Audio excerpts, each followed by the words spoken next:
On pourrait juste accueillir Pasteur Désiré.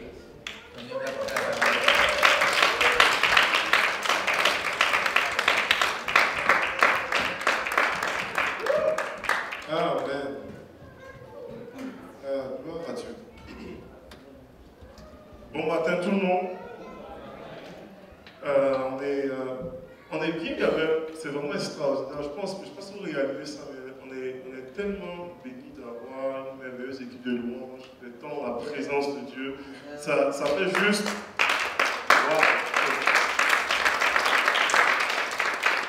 Et comme Samuel l'avait dit, pasteur Joël est absent ce matin en Californie, mais merci de le garder en prière, tout ça, que Dieu le visite là.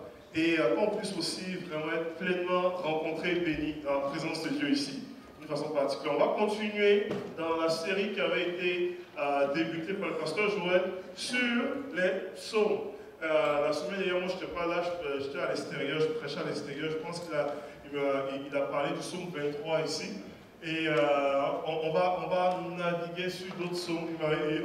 On s'est échangé durant la semaine et on a rigolé ensemble en me disant que bon, tu as le choix entre 147 autres psaumes à prêcher. Donc j'ai déjà eu à parler sur 3 choses tu peux toucher n'importe quel sujet. Les psaumes c'est un livre assez particulier, c'est un livre qui est riche, c'est un livre qui est extraordinaire. On peut mettre la prochaine diapo. Les psaumes, c'est un recueil de 150 psaumes. Et souvent, on attribue les psaumes à David, mais ce n'est pas juste David qui écrit les psaumes. En fait, David a écrit la majorité des psaumes, du livre des psaumes. Donc, il y a près de 77 psaumes qui sont attribués à David, mais il y a aussi Corée, il y a aussi Salomon qui a écrit les psaumes, Asaph qui a écrit aussi les psaumes. Il y a même un psaume de Moïse et d'État, tout ça. Et puis il y a des psaumes qu'on appelle dits anonymes, parce qu'on attribue des fois à David, mais il n'y a pas eu de signature sur les psaumes en question. Donc, un bref résumé par rapport à cela. C'est un recueil qui comporte des hymnes, des complètes individuelles, des complètes collectives, des chants de foi, encourage et foi, des chants de louange, de remerciements individuels, des psaumes royaux, des psaumes sapienticiaux, qui sont en fait des psaumes de sagesse. Le mot veut dire simplement sagesse, c'est pas très compliqué. Donc on utilise souvent, les théologiens utilisent des gros mots qui veulent dire des choses simples, des fois.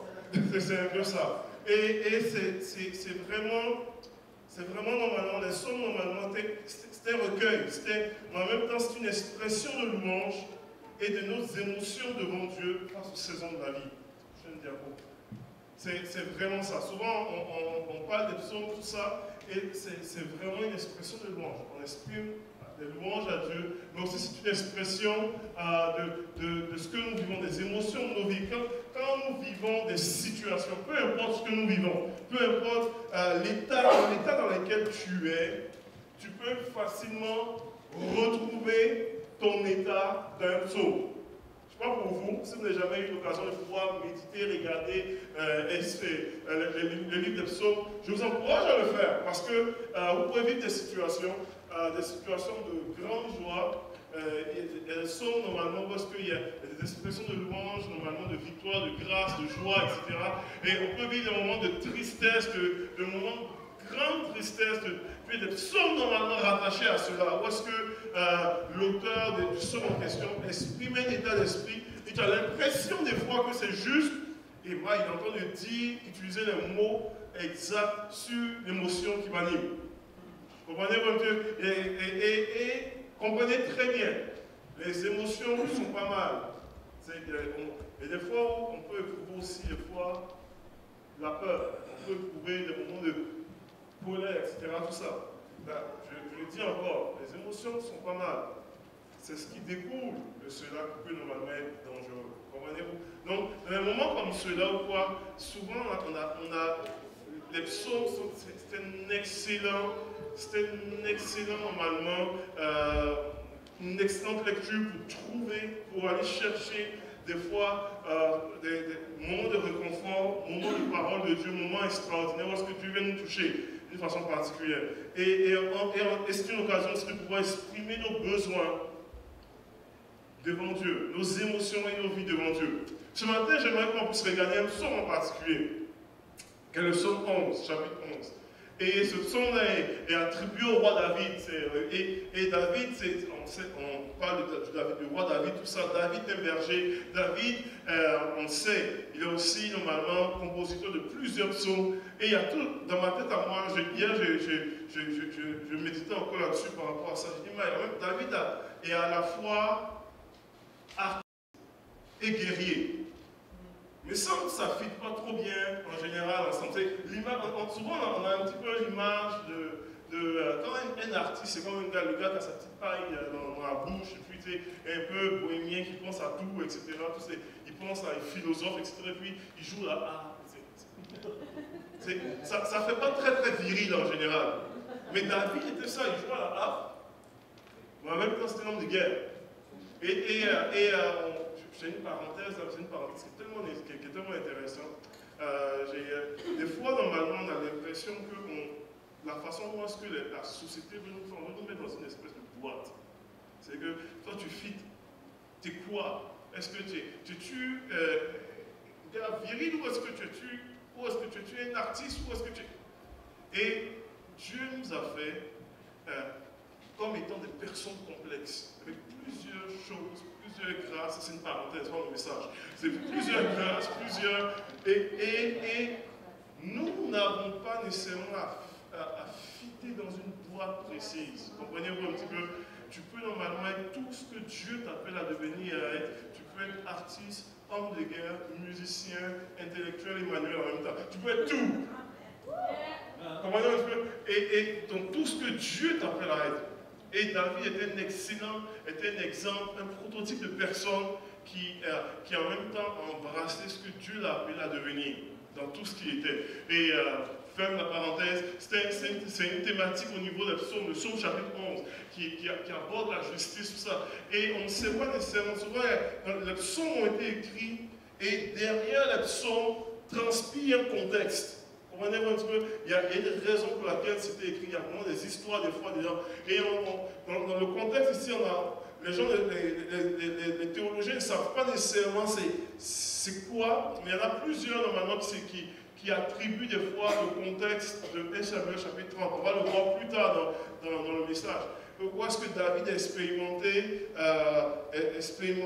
des situations bien précises? Trêve d'introduction, lisons en fait finalement que dire ce psaume. Vous voulez voir ça?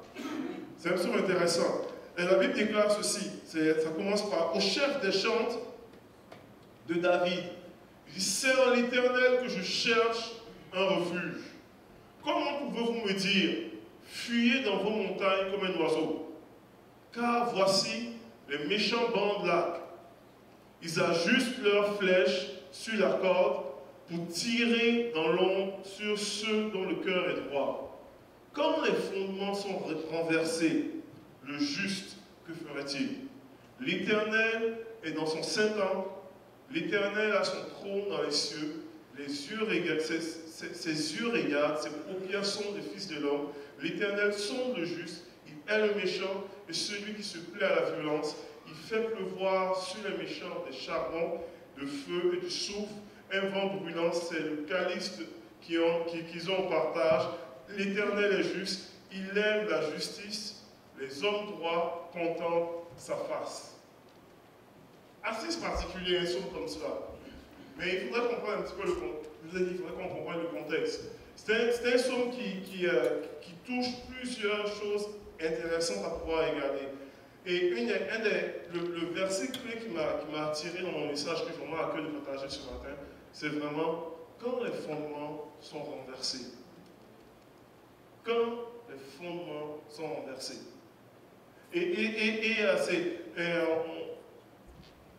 Il pose la question, il dit, quand les fondements sont renversés, le juste, que ferait-il?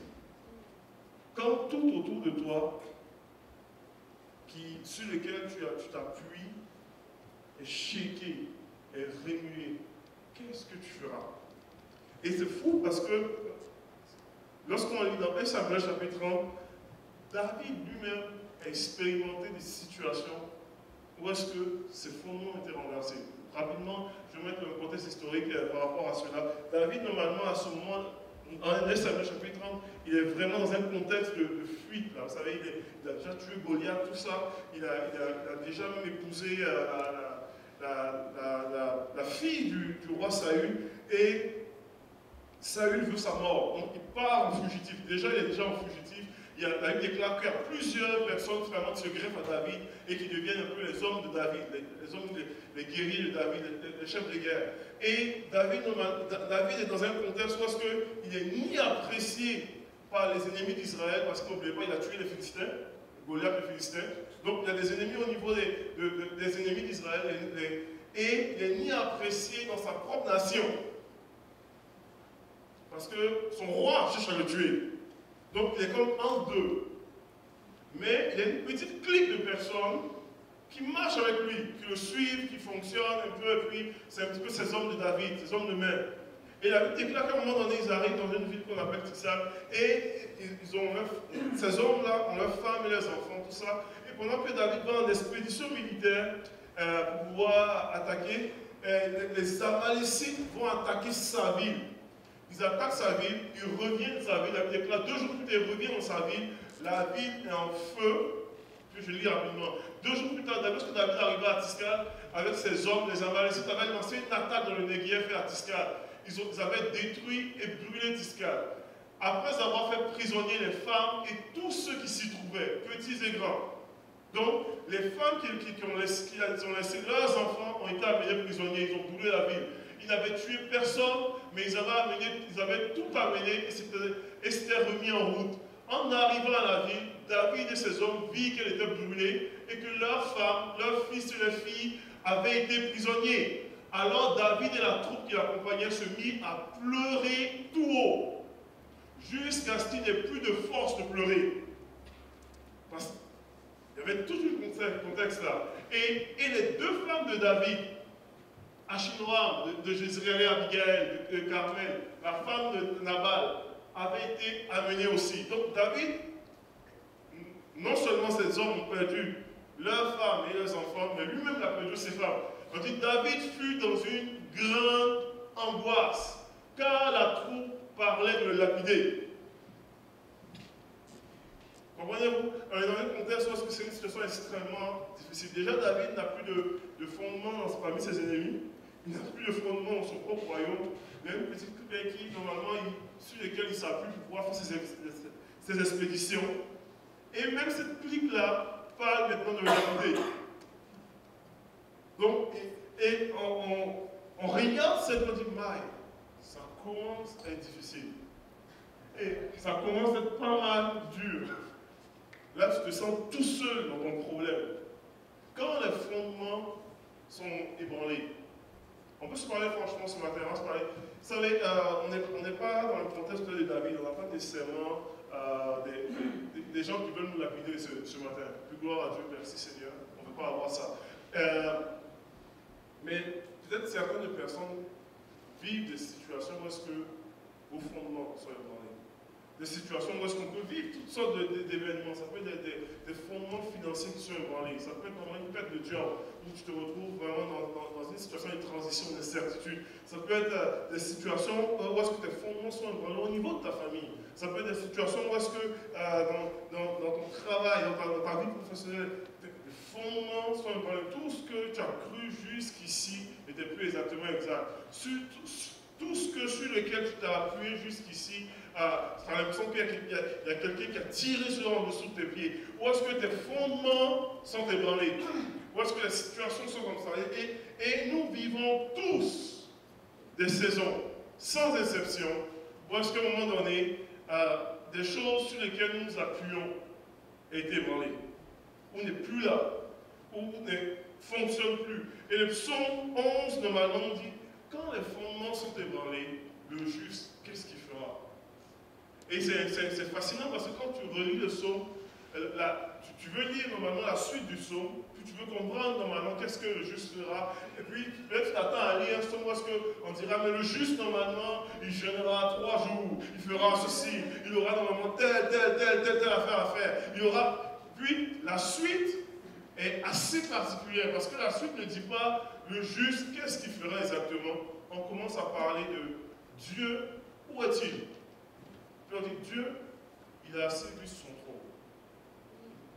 Il est dans les cieux. Les fondements peuvent être ébranlés. Puis on dit le juste, que fera-t-il? Puis on dit ben, il ne donne pas de réponse sur qu'est-ce que le juste fera. Il dit exactement où est-ce qu'il est Dieu. Est-ce que vous me suivez là? J'espère que vous n'avez pas perdu. Hein? Il dit exactement où Dieu est. Où exactement Dieu est. Et il dit, continue, il dit qu'est-ce que le juste fera? Il dit Dieu est lui, il est assis sur son trône. Dieu qui est assis dans les cieux. Et Dieu regarde les fils de l'homme. Et il regarde le juste. Vous dites, qu'est-ce que tu feras? Là, il y a certains moments qui disent, Dieu, il me semble qu'il devrait faire plus que ça. Il te regarde. Toi, qu'est-ce que tu feras? C'est fou. Pas pour vous, mais pour moi, c'est toute une révélation extraordinaire. Parce que lorsque normalement les fondements sont ébranlés, souvent normalement, la réalité humaine, c'est qu'on cherche notre appui. Chez nous, on a l'expression qu'on dit tu ne lâches jamais une liane sans avoir attrapé notre liane. Il faut vraiment tout le temps. Et des fois là, nous sommes dans les airs. Et Dieu, des fois, on n'a ni liane à droite, ni liane à gauche. Puis tu es vraiment dans les airs. Tu as tout écrasé. Tes fondements sont ébranlés. Qu'est-ce que tu feras? On dit Dieu lui règne sur son trône et il te regarde. Et il dit toi, qu'est-ce que tu feras? Ça, dans le processus de marche chrétienne, j'aime utiliser cela. Il y a plusieurs types de processus qu'on voit dans les Écritures. Il y a des processus où est-ce qu'on voit normalement ce qu'on appelle le processus d'obéissance. Dans les Écritures, dans Exode, on le voit, où est-ce que Dieu parle à Moïse et puis parle au peuple d'Israël. Et puis il leur invite à quitter l'Égypte pour le désert et dans la terre promise. Lorsqu'ils sont mis en marche, Dieu marchait même devant eux. Dieu marchait devant eux, il y avait une nuée, c'était extraordinaire. Il y avait une nuée et le jour qui les conduisait, et le soir, il y avait une colonne de feu qui les conduisait. C'est magnifique. Et c'est très facile parce que tu es capable de voir de façon visuelle, de façon physique, que Dieu est là. Puis là, s'il tourne à droite, tu tournes à droite. S'il tourne à gauche, tu tournes à gauche. Il est devant toi, tu es capable de pouvoir aller sans crainte. Dieu marche avec nous. Et puis il y a des moments comme ça dans notre vie où est-ce qu'on sent Dieu nous diriger comme ça.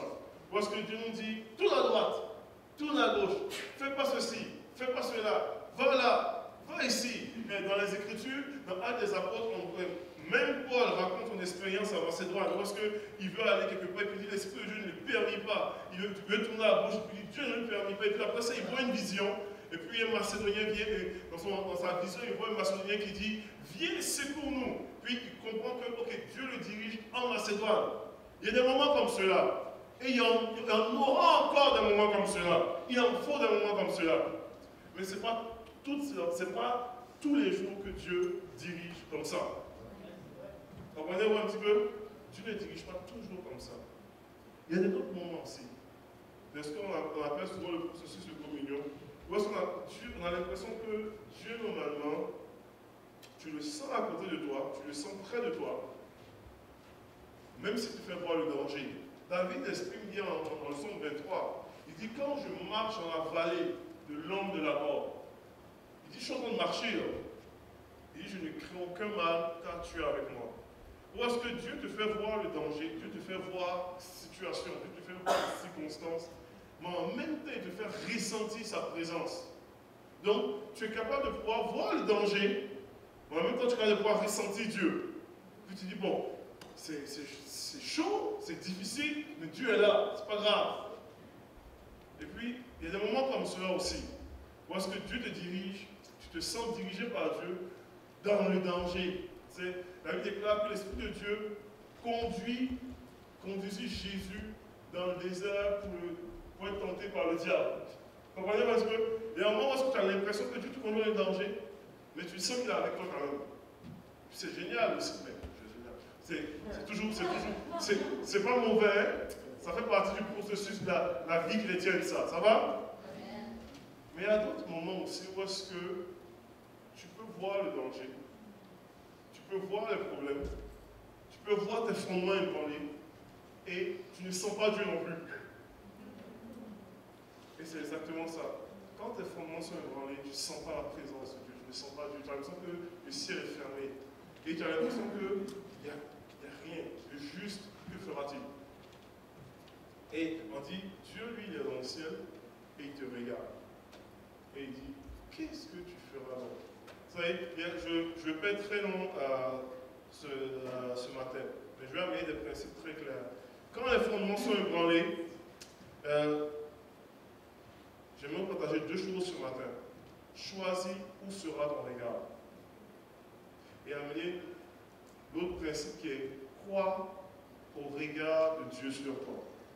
Parce qu'une des choses qu'on a tendance à croire, c'est que on a l'impression que Dieu nous a oubliés, que Dieu ne se soucie pas de nous, mais on ne prend pas conscience que Dieu nous regarde. Et le regard de Dieu signifie beaucoup. Parce qu'il t'aime plus que tes parents. Et s'il te regarde, c'est qu'il te laissera passer ton vie. Comprenez-vous? On va aller rapidement sur ça. Donc, premièrement, on va aller rapidement sur crois, choisis où sera ton regard. C'est dans les Écritures, David, normalement, dans le psaume 11, commence tout simplement en disant c'est en l'Éternel, il dit c'est en l'Éternel que je cherche un refuge. Les circonstances sont là, les problèmes sont là, les situations sont là. Et David, dès qu'il commence son psaume, il choisit où sera son refuge, où sera son regard. C'est un principe tellement simple, mais un principe qui est tellement puissant en même temps en soi. Parce que la réalité est que des circonstances difficiles, nous les aurons. Les moments de doute, nous les aurons. Les moments de frayeur, nous les aurons. Les moments d'incompréhension, nous les aurons. Nous avons besoin de choisir où sera notre regard. Est-ce que nous allons regarder au problème? Nous allons regarder à quelqu'un qui est plus grand que le problème. Et les problèmes, les difficultés vont essayer de voler notre attention. C'est clair. La réalité est que lorsqu'on vit un problème, lorsqu'on vit une situation, elle vient voler notre attention. Elle vient voler nos circonstances. Elle vient voler tout. Et nous avons besoin de choisir où sera notre regard. Il y a quelques années de cela, ça remonte maintenant à plusieurs années maintenant, il y a 6 ans même de cela. J'avais été invité pour prêcher à Québec. Je pense que j'ai déjà raconté ce soir. J'avais été invité pour prêcher à Québec. Ça faisait déjà plusieurs années que j'essayais de vendre ma maison à Trois-Rivières. Imaginez-vous, ça faisait presque 2 ans.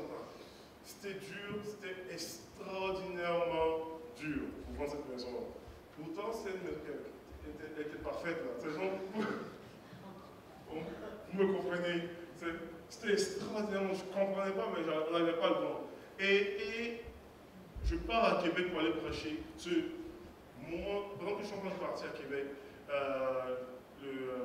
l'agent d'immeuble m'appelle, puis me dit j'ai une bonne et une mauvaise nouvelle, je commence par quoi?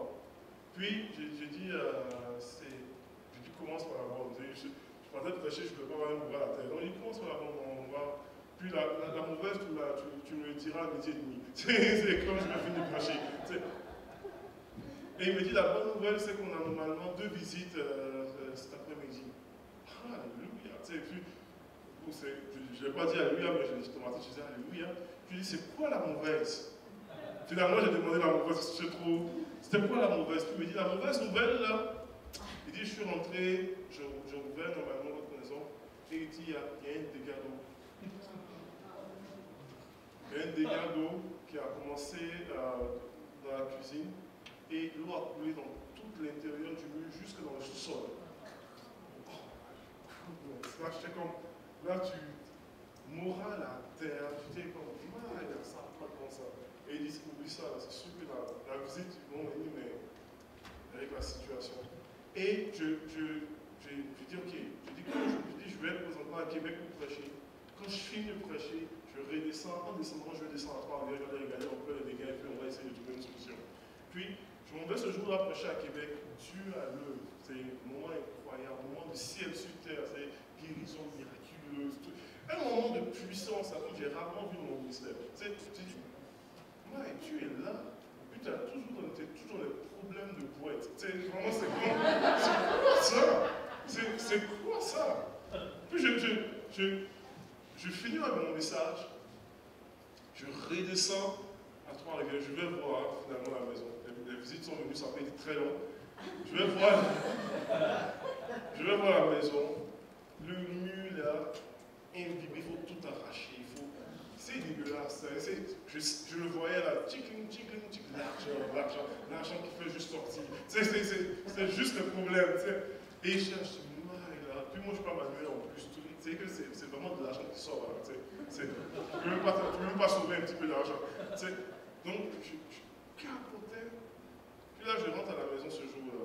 Puis il faut se casser la tête pour les solutions. Là j'appelle les amis de Trois-Rivières pour voir qu'est-ce qu'il peut faire, est-ce qu'il peut m'aider, etc. Tout ça. Et je m'endors ce jour-là. Le lendemain, j'étais déjà dans le trou. C'était comme ça finissait pas. Le lendemain, je me réveille. Puis je me lève, je suis vraiment la gueule de bois comme si j'avais vu, mais je n'ai pas vu. Découragé là. Puis je me mets pour pouvoir prendre mes céréales le matin. Je mets mes céréales dans ma bouche.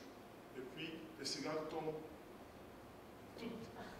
J'étais en pleine crise de paralysie faciale. Mais, paralysie de belle. Puis ma mère qui me voit à ce moment-là, c'est le lendemain de la situation. C'est comme si une nouvelle qui ne vient pas seule. C'est le lendemain, début, elle m'avait dit, t'entends faire une crise cardiaque. Parfois c'était vraiment déformé. Et là, je vais à l'hôpital tout de suite, tout ça.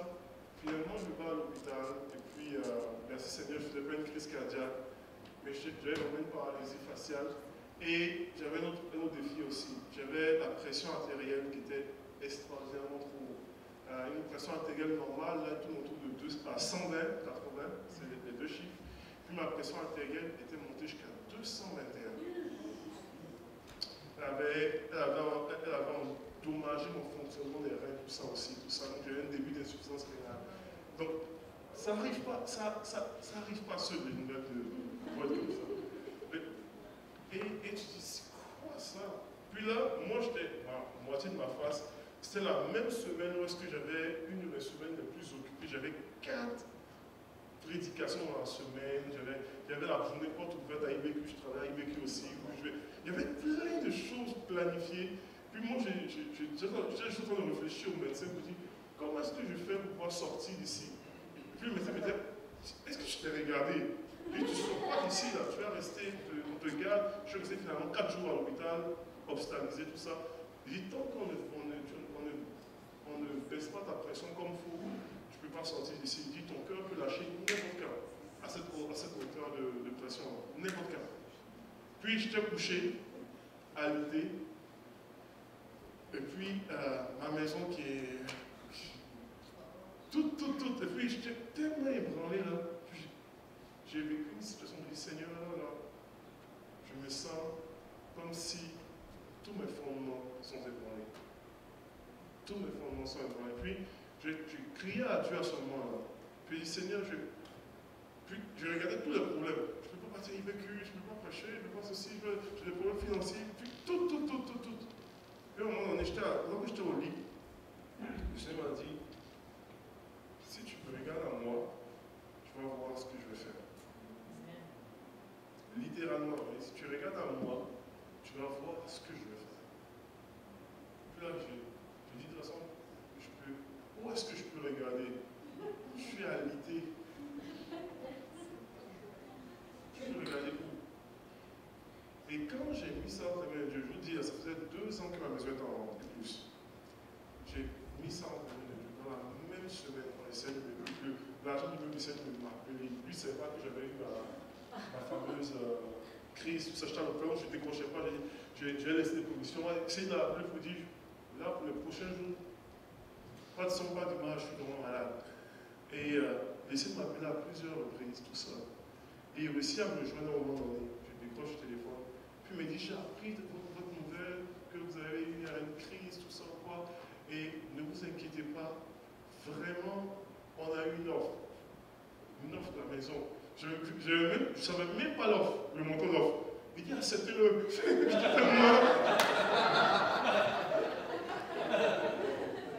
Il dit, non, non, attendez. Et après mes 4 jours d'hôpital, je sors de l'hôpital, tout ça. Puis moi, je rappelle le gars. Et puis, je dis, puis, comment ça va? Et puis, il me dit, écoutez, votre maison est ici. Il dit c'est une des rares fois que j'ai eu des situations internationales. Il dit, j'ai pas eu une offre sur la maison. Il dit, j'en ai eu 3 sauf sur la maison en tant que telle. Et il dit, donc, une offre qu'il disait d'acheter la maison telle qu'elle. Pas besoin de faire les travaux, il prend telle qu'elle. Je dis, qui? Et je dis, moi je m'attendais à une offre à la baisse drastique, il va charcuter le prix. Il baissait le prix exactement de 3 000 $. De 3 000, c'était une vraie joke là. Moi j'avais une scène de sécurité pour être sûr que je puisse rentrer mon argent. C'était exactement dans le prix que je voulais vendre la maison.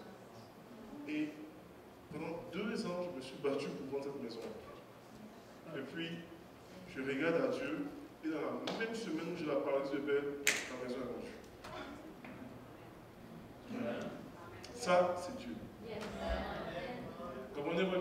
Quand les fondements du juste sont ébranlés, des fois on a besoin de choisir où mettre notre regard. On a besoin de choisir où est-ce qu'on a besoin. Et c'est vrai que naturellement, on va regarder au problème, on va regarder aussi ensemble, on va voir qu'est-ce qu'on peut faire, qu'est-ce qu'on peut. Mais on a besoin de pouvoir juste regarder à Dieu. Choisir où est ton regard. Et c'est fascinant de voir lorsqu'on dit le juste, que fera-t-il? Tout de suite, le psalmiste David lui dit, où est Dieu? Vers où il regarde? Il regarde vers l'Éternel. L'Éternel est sur son trône. L'Éternel, lui, ne panique pas. Les circonstances sont difficiles. Les gens me suggèrent de fuir dans les montagnes comme un oiseau. Mais il dit, je regarde à Dieu, et Dieu est sur son trône. Dieu est assis sur son trône. Il regarde juste.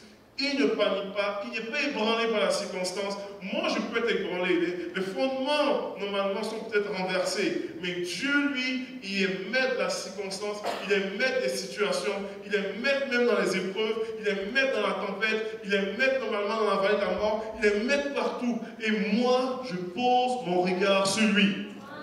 Et si je regarde à Dieu, je ne serai pas ébranlé. Si je regarde aux circonstances, il y a des chances que je tremble. Mais si je regarde à Dieu, je ne tremblerai pas. Et c'est ce que David est en train de déclarer là dans son texte. Il dit littéralement, je cherche en éternel refuge. Et puis à la fin de son psaume, il dit, Dieu est l'éternel est juste, il aime la justice. Et il dit, les hommes droits contemplent sa face. Les hommes droits le regardent. Ils ont le regard sur lui et ils contemplent sa face. Ils ne contemplent pas les circonstances, ils ne contemplent pas les problèmes, ils ne contemplent pas les situations, ils ne contemplent pas les épreuves, ils ne contemplent pas les tempêtes, ils ne contemplent pas normalement toutes les solutions mondaines qui existent, ils contemplent la face de Dieu. Et parce qu'ils le font, ils ne tremblent pas. Ils ne tremblent pas. Je vous le dis, ça, c'est une leçon que j'apprends encore aujourd'hui. Parce que les circonstances difficiles, on en a tous. Il y a 6 ans, c'était ma maison, puis il y a d'autres circonstances qui sont arrivées après. Comprenez-vous un petit peu? Et quand les circonstances difficiles, quand les fondements sont ébranlés, que faisons-nous? Que faisons-nous? Non, pour ce qui peut pas contempler la face de Dieu. Je vais terminer mon message avec cette dernière pensée. Quand les fondements sont ébranlés, nous avons besoin de croire au regard de Dieu sur toi. Vous savez, je le disais tout à l'heure, la Bible déclare, dit, l'Éternel est dans son saint temple, l'Éternel a son trône dans les cieux. Ses yeux regardent, ses paupières sont les fils de l'homme, l'Éternel sont le juste. Vous savez, la pensée de Dieu m'a oublié est complètement erronée. Dans les défis, dans les situations où Dieu m'a oublié dans mon mariage, je me laisse me laisse me casser les dents. Dieu m'a oublié dans l'éducation de mes enfants. Dieu m'a oublié dans mes circonstances. Dieu m'a oublié dans mes finances. Je déclare que je suis la fille d'une princesse ou une fille de roi, mais je souffre financièrement comme jamais. Et puis on m'a vraiment oublié. La Bible déclare que Dieu sonde nos vies. J'aime souvent ce que j'appelle le processus de consécration. Où est-ce que Dieu, normalement, te regarde, il t'aime d'un amour infini, il veut ton bien, il veut te préparer, il veut te former, il veut te façonner pour l'heure à laquelle il t'a appelé. Mais en même temps, il y a des moments dans la vie où est-ce qu'il te regarde. Il dit, qu'est-ce que tu feras? Même nous, en tant que parents, on ne dit pas toujours à nos enfants, fais ça, fais ça, fais ça, fais ça, fais ça, fais ça. Vous comprenez?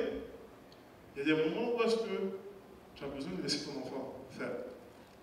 Et ça, tu l'apprends à devenir mature. Vous comprenez un petit peu? Donc c'est un processus qui est sain en soi. Où est-ce que Dieu te regarde? Il ne te laissera pas te planter. Tu as besoin de faire confiance. Mais il te regarde. Vous dites, toi, qu'est-ce que tu feras? Et il te regarde, il sonde ce que tu feras. Il ne te laissera pas t'enfoncer. Mais en même temps, il est là. Dieu nous a promis, c'est que Jésus nous promet, il dit, je serai avec vous jusqu'à la fin des temps.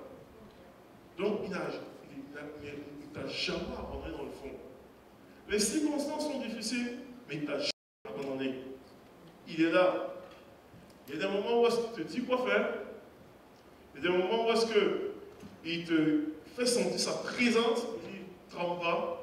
Puis il y a des moments où est-ce que tu ne le sens pas, mais ça ne veut pas dire qu'il n'est pas là. Comprenez-vous? Tu peux ne pas le sentir, tu peux ne pas le voir, tu peux ne pas le toucher, tu peux ne pas le palper, mais ça ne veut pas dire qu'il n'est pas là. Il est là, il te regarde, il y a le regard sur toi, et tu as besoin d'avoir confiance au regard de Dieu sur toi. Tu as besoin de dire, si Dieu me regarde, il n'y a rien qui va m'arriver. Il n'y a rien. Vous savez, des fois, normalement, quand ils sont vraiment des ados, mes enfants, au début, on les amène au parc, on va rarement. Et des fois, comme parent, tu amènes l'enfant au parc, et puis l'enfant est en train de jouer. Et l'enfant, tu le laisses partir. Mais durant tout le temps où est-ce qu'il joue, tu le vois monter des choses, tu le laisses faire. Mais tu le regardes sur lui. Puis l'enfant, aussi longtemps qu'il se tourne, il joue, et puis ses soucis. Puis à un moment donné, il a besoin de s'assurer que papa ou maman est là. Et il a besoin de chercher. Puis aussi longtemps qu'il croise ton regard, tu le vois, je le vois, fine, tout va bien. On peut continuer. Et des fois, nous avons besoin comme ça de notre vie spirituelle à avoir cette même sensation. Où est-ce qu'on a besoin de croiser le regard de Dieu? On vit des circonstances, on vit des événements, on vit des situations, on vit des problèmes, on vit toutes sortes de choses dans notre vie, des saisons de la vie, même des saisons de triomphe aussi. Mais on a besoin de croiser le regard de Dieu pour dire est-ce que Dieu nous regarde? Puis la Bible nous rassure par rapport à ça, dit Dieu a le regard sur les fils de l'homme. Dieu regarde. Et lorsque tu le croises, ok, c'est bon. Ça va aller.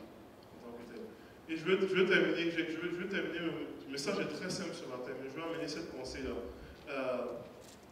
Quelle que soit la saison de ta vie, je ne sais pas quelle est la saison de ta vie, peut-être une saison de super estivale, été merveilleux, tout va bien, tout est éwan, 10 partout. Puis si c'est le cas, c'est gloire à Dieu.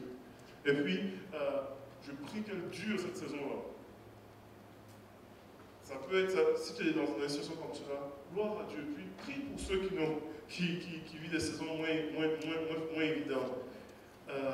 Mais quelle que soit la saison de ta vie, tu peux être dans une saison où dans certains aspects de ta vie, les fondements sont ébranlés, les situations sont ébranlées. Il y a le doute qui a pris place. Je priais le Seigneur par rapport au message ce matin, puis je ressentais qu'il y a des personnes présentement qui peuvent être dans des saisons de doute, des saisons de je ne sais plus, des saisons de difficultés, des saisons, et quelle que soit la saison dans laquelle tu es, tu as besoin de pouvoir faire confiance au regard de Dieu sur ta circonstance, ta vie. Tu tu as besoin de pouvoir choisir où est-ce que moi je mets mes regards. Où est-ce que je choisis de regarder? Où est-ce que je choisis de mettre ma confiance? Où est-ce que je choisis de pouvoir mettre mes efforts? Je vais inviter les musiciens à avancer. Je vais terminer avec cette histoire. Je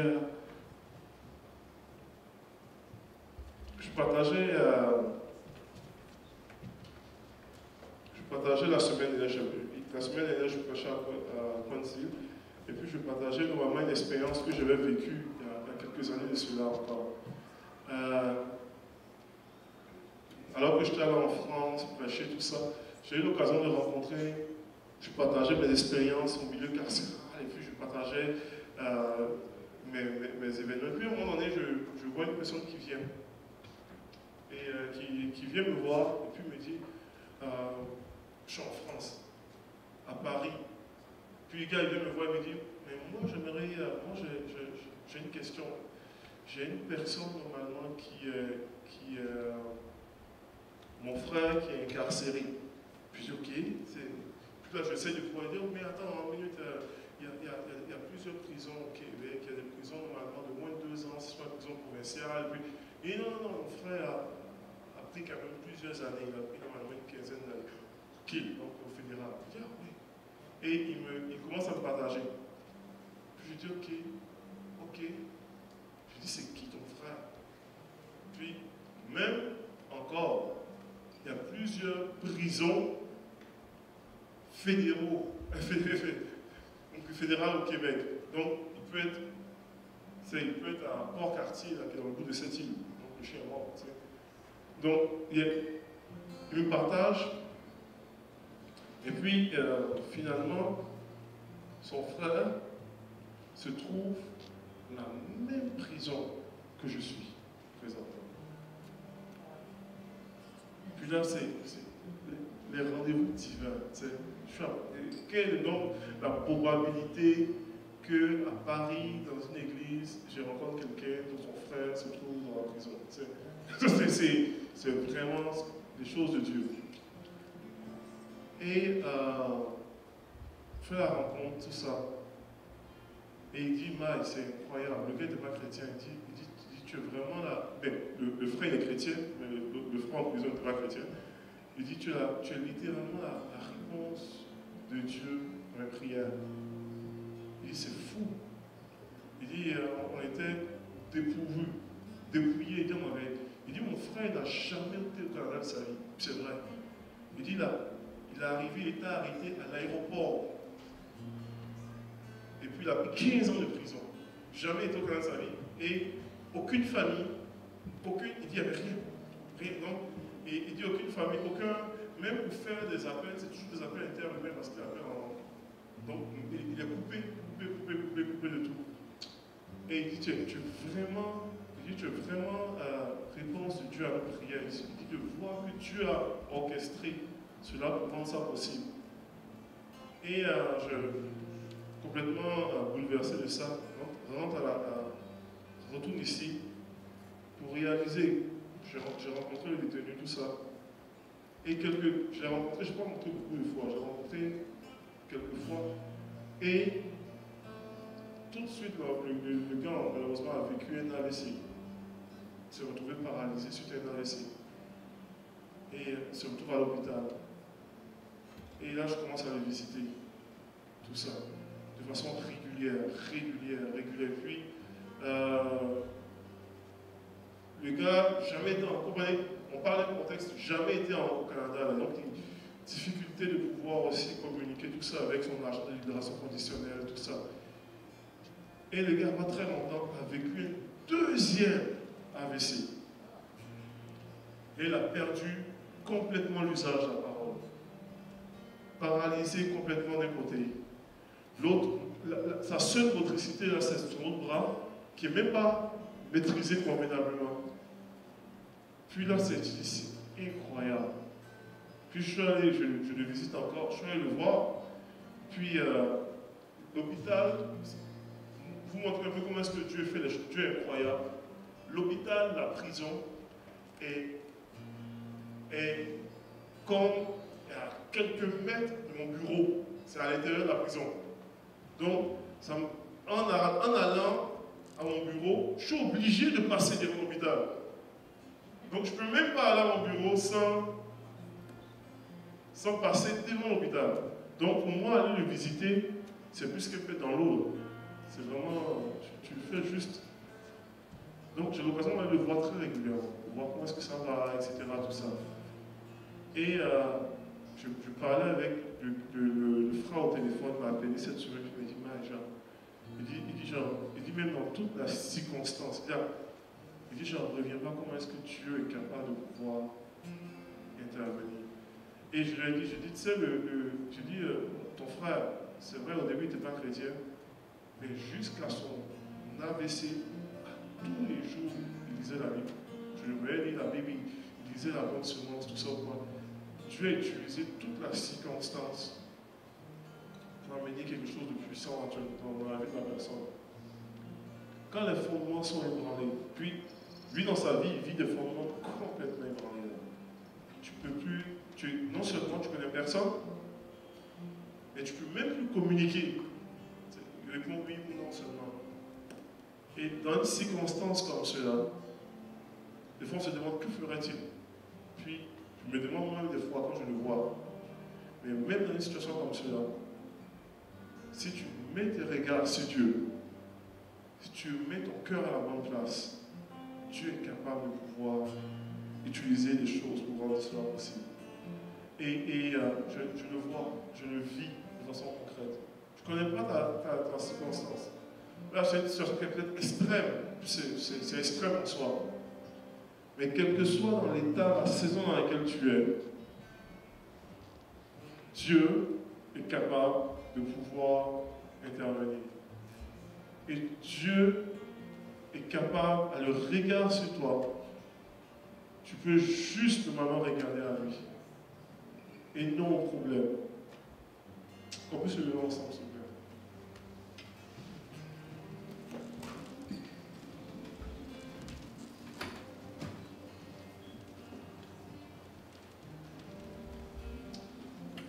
Alléluia. Avant juste de terminer, je vais vraiment à cœur de pouvoir partager certaines paroles que je vais dans mon cœur pour certaines personnes qui peut-être traversent des saisons ou qu'on traverse des saisons moins évidentes. Il y a des moments de vallée, mais dans la vallée, Dieu est là. Dieu est là. Je parlais à des personnes qui ont traversé des saisons, j'ai à cœur de parler à personnes qui ont traversé des saisons au niveau familial assez difficile, au niveau surtout du couple, tout ça, moment de tension en particulier. C'était difficile, saison difficile, avec plusieurs questionnements. Vous avez des convictions, mais en même temps avec des interrogations. Vous dites, est-ce qu'on continue comme ça? Est-ce que je peux finir est-ce que ça va être ça ma vie? Et je veux juste déclarer que dans un moment de doute, dans un moment comme ça, dans un moment de situation pressurisante,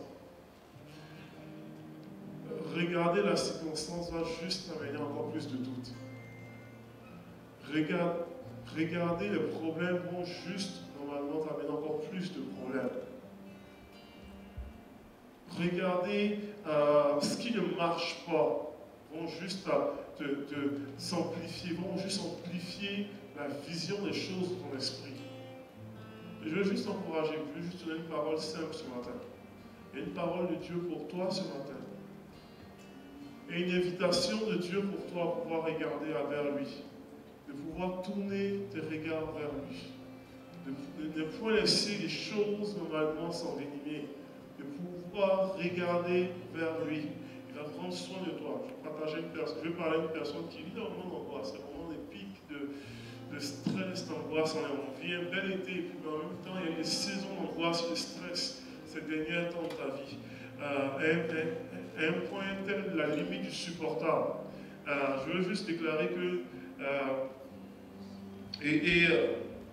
tu as eu à crier à Dieu, mais tu as eu l'impression que tu étais seul dans cela. Tu as eu à prier, mais tu as eu l'impression que tu étais seul dans cela. Je veux juste t'inviter à croire au regard de Dieu sur toi. Croire au regard de Dieu sur toi. Vous savez, il y a des fois où est-ce qu'on vit toutes sortes de peurs et de frayeurs. Mais plus de 80% de nos peurs ne se réalisent pas. Et il y a des fois où est-ce que c'est comme un bouton panique dont le piton est brisé, qui est comme constamment allumé. Tu n'as aucune raison d'avoir peur comme ça. Tu n'as aucune raison d'être effrayé comme ça. Tu n'as aucune raison d'avoir ces montées d'angoisse, ces vagues d'angoisse là, venir te troubler. Parce que ton Dieu a le regard sur toi. Ton Dieu a le regard sur toi. Ton Dieu a le regard sur toi. Ton Dieu a le regard sur toi. Ton Dieu a le regard sur toi. J'ai plein de personnes qui laissent des vagues de mensonges, fausses pensées, des pensées mensongères. Ce sont des fausses informations de l'ennemi t'envahir. Et tu as besoin de pouvoir les rejeter. Tu as besoin de pouvoir les repousser. Tu dis non, ça c'est un mensonge du diable. Il ne faudrait pas qu'il vienne trouver, il vienne grandir dans la terre de mon cœur. La semence du mensonge doit être déterrée et jetée. Crois au Dieu qui a le regard sur toi. Crois au Dieu qui a le regard sur toi ce matin. Père, je veux te prier pour ces personnes-là. Je veux te les remettre entre tes mains. Je veux, Seigneur, déclarer ta vie, ta puissance, Seigneur, sur eux. Dans le nom de Jésus. Seigneur, je prie que tu puisses Seigneur, ce soit des nouvelles saisons dans leur vie, Seigneur. Saison de confiance, Seigneur.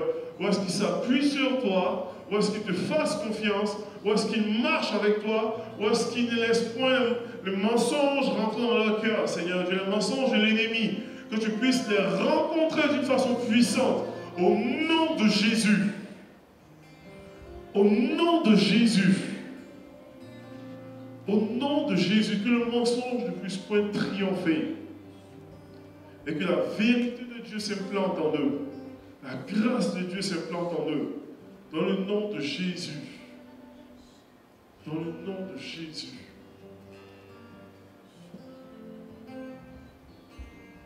Dans le nom de Jésus. Seigneur, je veux déclarer, Seigneur Dieu, face aux fondements qui sont ébranlés. Des fois, c'est les fondements même géopolitiques, les fondements économiques, les fondements d'une nation.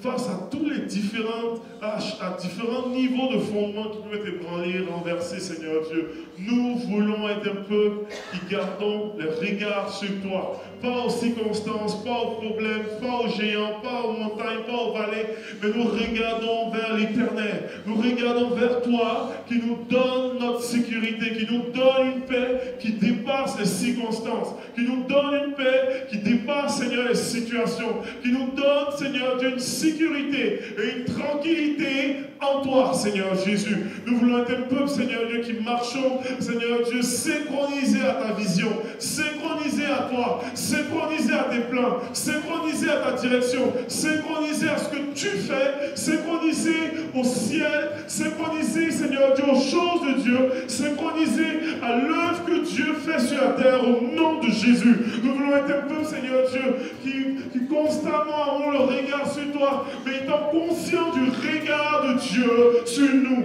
Peu importe ce qui nous arrive, peu importe les épreuves qui nous arrivent, peu importe les situations qui nous arrivent, qu'on soit conscient du regard de Dieu sur nous, sur nos épaules, sur nos circonstances, sur nos situations, et qu'on puisse marcher avec foi et tranquillité en toi. Seigneur, nous remettons tes mains, Seigneur Jésus.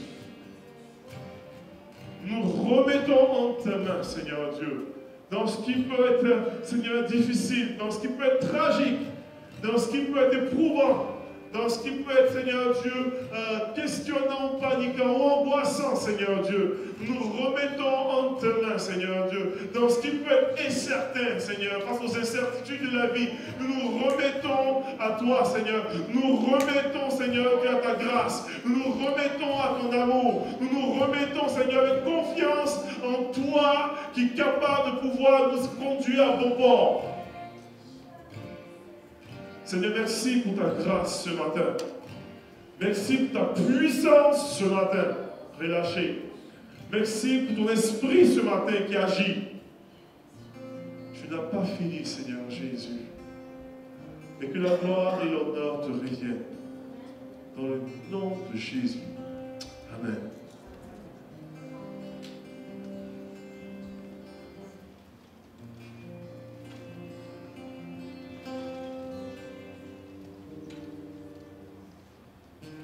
Descends sur nous comme une pluie, une brise légère.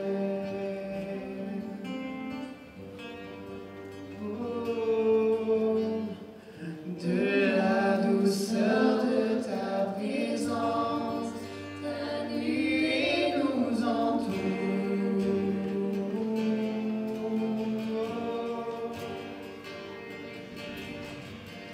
Descends sur nous comme une pluie, une brise légère.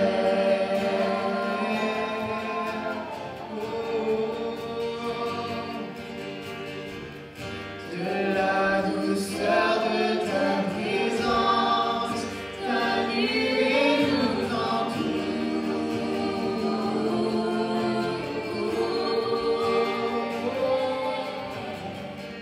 Descends sur nous comme une pluie, une brise légère.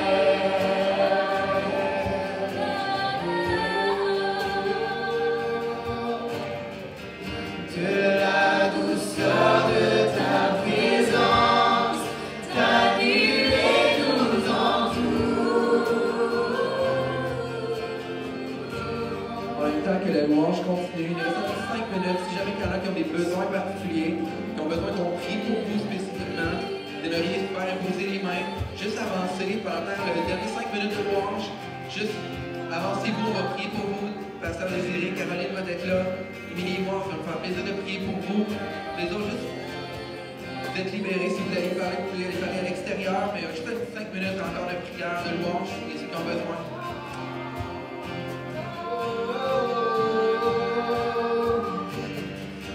Descends sur nous comme une pluie, une brise légère.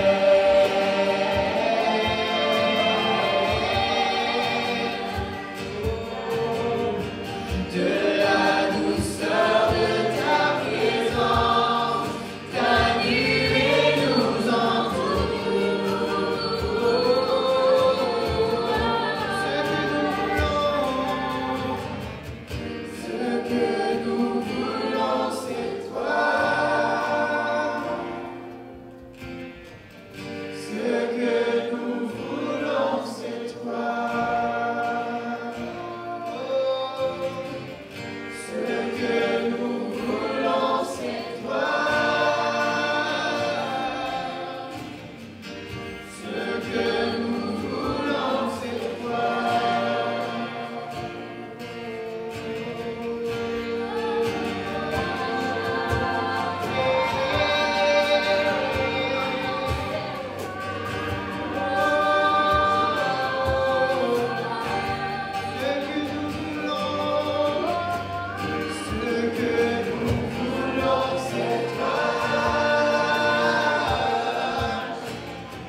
garde nos yeux fixés sur toi. Que ta gloire, Seigneur, nous accompagne jour et nuit. Et mets ta main sur chacun de nous, Seigneur. Viens bénir, Seigneur, ceux qui partent en vacances, Seigneur. Et bénir ceux qui reviennent de vacances, Seigneur Jésus. Merci, Seigneur, parce que tu nous accompagnes chaque jour de notre vie. En nom de Jésus. Amen. Soyez bénis. La semaine prochaine, on se voit où? À Héritage. La semaine prochaine, on se voit où?